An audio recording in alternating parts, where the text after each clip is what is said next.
Rakesh Sinha, this is the third time Raghav Chadha has used the word disempowering MPs. Let me bring Naseer Hussain. Naseer Hussain, the speaker says that there is a lot of misconception that is being spread. If anything, a list of this nature was released in 1954, 1986, 1992, 1999, 2004, 2009, 2010, and never did any of the opposition parties object to it. Then why this sudden manufactured dissent, as they call it? Maria, I think all these words were not included in all the lists that were released earlier. Now, it is more and more clear that the kind of words that have been used against this government in the past 8 years, and the way the parliamentarians have used the words to describe the performance and the incompetence of this government, I think is putting some sort of a fear in their minds. Now they want to they want to see that the parliamentarians, especially from the opposition benches, don't get enough words to describe their behavior. You tell me, what will I call a government which is not competent enough of handling a COVID crisis? I would definitely say it is an incompetent government.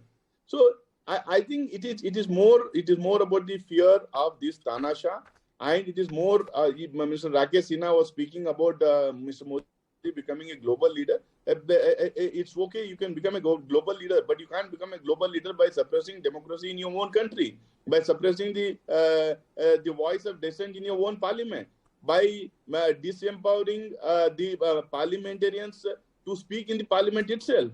So how will you become a global leader? By just wearing a suit which is worth 10 to 15 lakhs and going and shaking hands across the globe. Okay. Is it the way you again the question is, and understand that we are proud of our democracy. This is the largest democracy in the world, and we are known for our democratic practices and democratic culture. If you are intolerant about the opposition MPs trying to describe you in a particular way, and you want to expend those votes which will lose the context, I'm afraid you're only belittling the democratic process which we have been using and which we have been proudly and painstakingly the parliamentarians and the people of this country have evolved here for the past 70-75 years. Okay. And you yourself have used all these words in the last 30-40 years when you have been in the opposition. You know, you just Rakesh, when Mr. Jaitley and Sushma Swaraj were in opposition, they had famously used this phrase that the onus of running the house is always with the treasury benches. Now you are seeing the reaction of the opposition leaders. How will the monsoon session run? And these opposition leaders have also questioned repeatedly that you haven't kept the parliamentary tradition of discussion and debate. Before coming to that, I am just giving one instance of the Indian parliamentary democracy. Acharya J.B. Kripalani was once a Congress leader. Later he formed he had formed Kisan Mazdoor Praja Party KMPP. His wife Sushmita Kripalani joined Congress. Acharya Kripalani in a lighter mode said that I was knowing that congressmen are hooligans, now they are kidnappers, that I was not knowing, and the entire house cheered.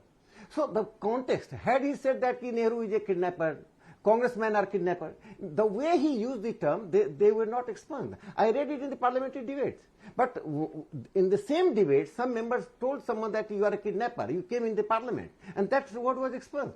Kripalani's word was not expunged, and that member's word was expunged. Okay, Sushmita, the point being made by Rakesh Sinha is, you can go with the thesaurus. One second. Yes, go One ahead, second. So what I say, the evolution of Indian parliamentary democracy is based on our mutual efforts.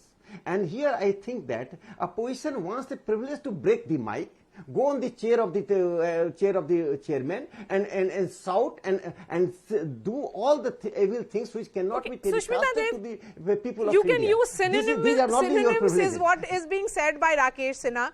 You can use a better language, have a better play of word rather than going direct. Sushmita. Listen, let me tell you something. If you can't use a word like incompetent and vishwasghat, then what is left to debate in the parliament? And let me tell you another rule that exists in parliament. You are not supposed to read from a piece of paper.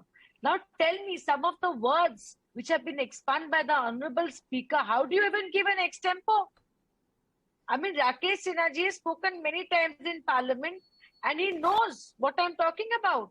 See, tears, crocodile, asatya. How can you not use these words? I think if I agree with what Rakesh Sinha says, the example you gave of kidnappers, then I just want to say that a word like danga is per se not very nice. But if मेरे क्षेत्र में दंगे हो रहे हैं, मोदी जी, आप चुप बैठे हैं, are you going to expunge that? How is it possible? Everything said and done. You can we understand that inside the parliament there's a certain decorum and dignity you have to maintain. We all accept.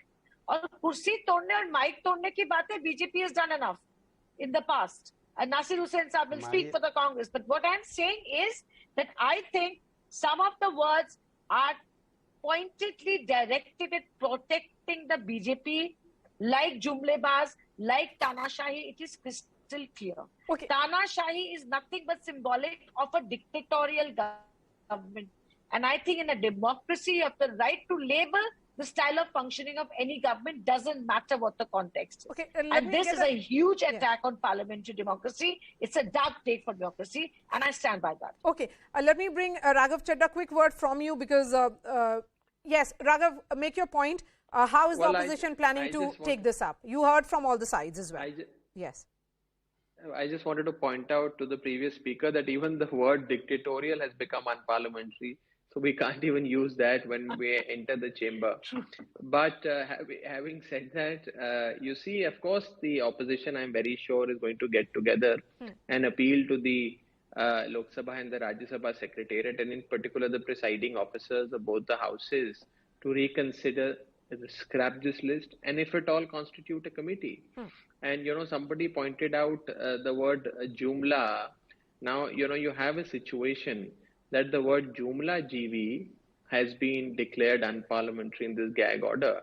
But the word Andolan GV, which is used by the Prime Minister and the BJP again and again, doesn't find mention. So it's a very convenient list that has been nicely curated by the BJP to essentially rob off the opposition, of its power or its choice of words to critique the functioning of the government. So I just wish to appeal to the government that, look, face the truth, face the music.